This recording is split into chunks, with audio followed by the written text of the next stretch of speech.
Hey guys, and welcome back to Unified Gaming. Now today I want to put a video out to give you guys an update on all of my builds for the Scalebreaker patch, and I also want to chat to you guys about the patch itself that has recently hit PC. Now if you're new to this channel then consider subscribing, and if you enjoy this video then like and subscribe, turn on the bell notification so you stay up to date. And if you really love it then consider donating on our Patreon, the link's in the description.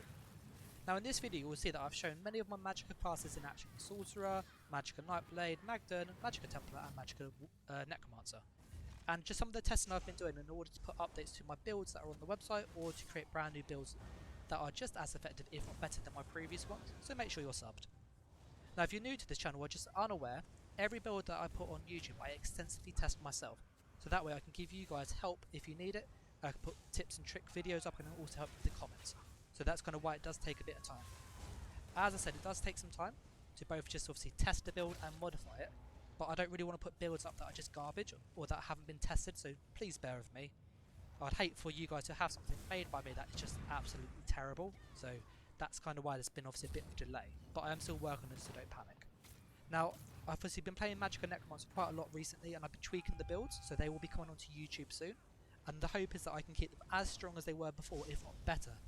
So obviously do make sure you check those out when they come up.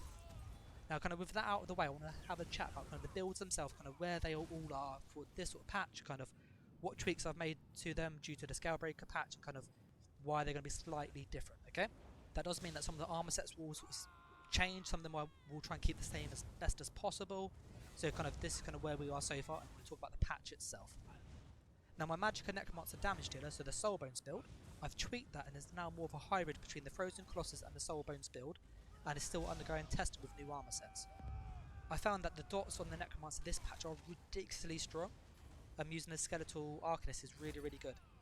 The sad thing though is that Soul Assault is no longer as useful, so in order to obviously keep the Soul Bones name, and the fact that Soul Trap is really strong now, we've actually incorporated Soul Trap into this, so you will see that.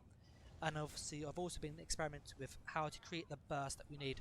So we're still using Stalking Blast Bone, so the name kind of will stay similar. It might change depending on what else we do with this build. That's kind of where it is currently. Dots, yay, really good. Doesn't really make you a great player, but they're really strong on the Magicka Necromancer. As for the Magicka Templar, you'll see obviously in the video, it's really strong. The build video is already on the YouTube channel, so check it out if you haven't seen it already.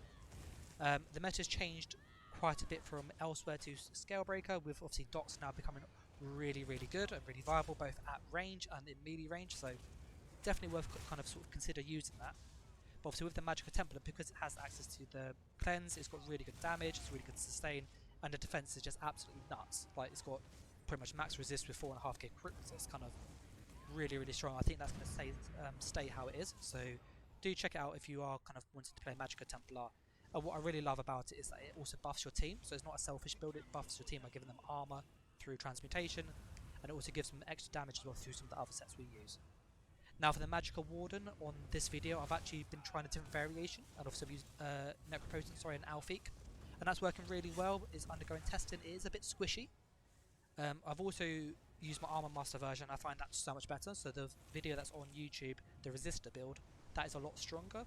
That will need some tweaks and some modifications, and I'm going to try to incorporate some of the sort of knowledge that I gained from the Infector Magden build, where it's just loads of dot damage, into the sort of Resistor build to try and sort of create some sort of hybrid where it's got really good damage over time with some burst from Deep Fissure, but it has really good sustain and defense, because that's kind of the thing you need for this patch, either really good defense and sustain so you can just heal lots, or loads of defense and strong heals but weaker sustain, so you kind of need to judge that. And then for the Magblade, as you see, this is a brand new build I've been working on. And I've actually designed this probably about 3 patches ago on Xbox. Really strong build for bombing. So the build has almost 2000 Magicka recovery, but like almost 5k spell damage, and almost 50k Magicka. So it's got really high Magicka, really high spell damage, and really good regen. So it just means it's really good for bombing, and with the changes to proximity deck, I think that's going to be a really fun build to play with. I've also been toying around with kind of how could I take that kind of idea and use it as a sort of single target build, so that's what I've been doing in the videos, kind of trying it with dots, spammables, just see how Magblade feels currently. And I do have to say that Cloak is ridiculously OP this patch, so if you're not running Cloak, do run it. It basically means you avoid all the dot damage, which is just really high. Now, sort of on top of that, you will see that there's also been a Magicka melee Sork that I've been toying around with in PTS and in duels, and basically I want to get it to a point where Overload is just really strong, this patch, and I can actually use it to kind of go into melee range and blow up 1 or 2 people really fast and get out of there. It's almost like hit and run, sort of guerrilla warfare. I also want to obviously make it really tanky and give it decent sustainers with all my builds. It's just really versatile throughout sort of the playstyle that we want. So that will obviously be sort of checked and whatnot. So do check that out. Now, kind of with that out of the way, I want to talk about the Scalebreaker patch itself and just kind of what it's done to the meta and kind of where we are with Scalebreaker. Now, if you haven't been following the PTS and the changes, there's been loads of changes that kind of affect Magicka classes especially. There's been a few changes to stamina classes, but on the whole, Magicka classes had kind of the worst end of it, in all honesty. They changed reach, so reach no longer stuns. So it does mean that for most Magicka classes, you are forced to use Destructive Touch now with a Fire Staff. The Lightning Staff doesn't stun either. So that whole Master's Inferno staff is kind of really good for that sort of spammable stun that does some form of damage. But the damage is so low, you can get to about 5-6k on the tooltip with the Master's Inferno, so it's no longer a damage and a stun and a skill. So it means that lots of classes are struggling with stuns now, particularly the Magical Warden and the Magical Necromancer. So I've been toying around with obviously using the Vampire Drain, and that's been fun. It's a bit hit and miss, can be a bit like Fossilized, so some uses, so that's kind of where that is. So Magicka classes find stuns a bit hard to get access to now. Stam classes, they obviously have kind of all the same sort of stuff. The healing on Stam classes is better in some instances, but worse. So you'll find that solo healing, so like Vigor, is really good, but Vigor doesn't heal your allies anymore, so you can't heal people in groups and stuff with Vigor, so you have to use the Echoing Vigor. So it just means that survivability on medium armor is really low this patch. And a lot of that really comes down to the changes to dots. And that's kind of the big thing I really want to spend the next sort of minute or so talking about. The changes to dots are just ridiculously bonkers, just OP. The dot damage has gone through the roof. So if you've played ESO for a while, and you've duelled against a Stamina Dragonite in the past, or a Magicka Dragonite even, those kind of dot builds that would have 3 or 4 bleeds on you, the poisons as well, you have 8 dots and you just melt. They literally just hit you with a stun or leap and execute you dead. Every class has that now, at range, and it was worse. So you will need to build slightly differently for this patch. They have changed healing though, so healing is a lot stronger for yourself, but not for group healing anymore. So you'll find that you need to be more sort of proactive with your healing. So rather than waiting until your health gets to 40% and then go, oh no, I now need to heal. If someone hits you with 3 or 4 dots, you heal them. If you don't, you will die. The dot damage on most Magicka builds is pushing 90,000 over 10 seconds.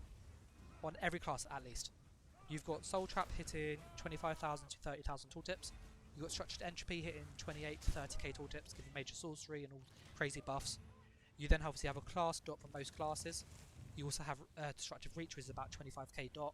So without any real challenge, you can push over 100,000 dot damage over 10 seconds. Obviously that does get reduced by Battle Spirit to 50,000 and then armor and so on. But my point is that the dot damage is really high this patch. So it just means you have to build differently. And the thing that really is a bit iffy is trying to build how you did before. It's just not viable anymore. It almost feels as if the ceiling and the floor have been almost inverted. That kind of the floor is almost gone above the ceiling. That it's very easy to kill people with just dots. I've toyed around with all of my builds, and as soon as I put the dots on, it was so much more effective. And that's really sad.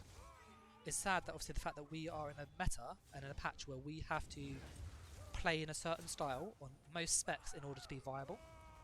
If you do not run a stupid amount of armor or a stupid amount of healing, you die from the dots. And if you don't have the dots on, your damage is really weak and really lackluster. There's only a few classes that get away with it because they have really high burst combos like the Stamina Warden or the Nightblades because of the bow and the incap. But beyond that, it's really hard to get that burst in anymore without that sustained damage. So it just feels that PvP this patch is a lot slower than it used to be. And I don't know whether that's for the better or for the worse, but it just feels more casual. That it's more you can dip in, chuck on a few skills, you're good to go. You don't really need to worry about your armor as much as you did in the past because the skills scale really well. So yeah, that's kind of where we are with ESO. Obviously I will still continue to play ESO. I'll be putting up more Skyrim videos as well, and I will be putting out some more build videos. So obviously I'm going to call the video there. That's just kind of what I want to sort of say. Now if you did enjoy this video, then obviously like and subscribe, all that good stuff. And if you love it, then consider donating on our Patreon. And with that said, I'm going to jump off now. So Dan signing off. Take care guys, and thanks for watching. Bye!